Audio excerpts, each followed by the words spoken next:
বিকেলের নাস্তা কি বানাবো চিন্তা করতে করতে কয়েকটা আলু সিদ্ধ দিয়ে দিলাম, দেখি কি করা যায়। পরে আমি ভাবলাম যে বাসায় রেডি পরোটা যেহেতু আছে, আলু দিয়ে আলু পরোটা বানানো যায়।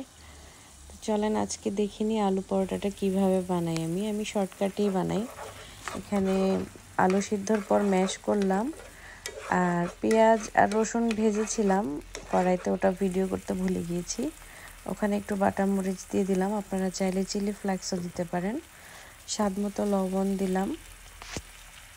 আপনারা চাইলে এই যাত্রায় একটু টমেটো কেচাপ দিতে পারেন। আমি টমেটো কেচাপটা অ্যাভয়েড করছি, আমার কাছে একটু মিষ্টি মিষ্টি লাগে।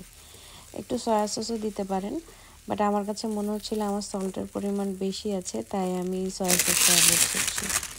তো একটু আগে থেকে বের করে রাখা পরোটা নিয়ে নিলাম একটা, যাতে সাইডটা কিছুটা নরম হয়। ওইভাবে নিয়ে আমি পরোটার উপরে আমার ম্যাশ করা আলুটা ভালো করে লাগিয়ে নিলাম।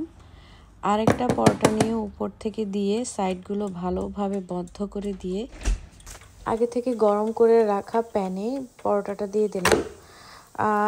এইখানে আপনাকে কোনোভাবে কোনো অয়েল দিতে হবে না, কারণ রেডি পরোটায় অনেক অয়েল থাকে, আমরা জানি। আর যদি আপনি হাতে মাখা পরোটায় করতে চান, সেক্ষেত্রে আপনাকে অয়েল দিতে হবে। অয়েল দেওয়ার আগে আপনি একটু ভালো করে সেঁকে নেবেন। সেঁকে নিলে তারপরে অয়েল দিলে পরোটাটা ক্রিস্পি হয়।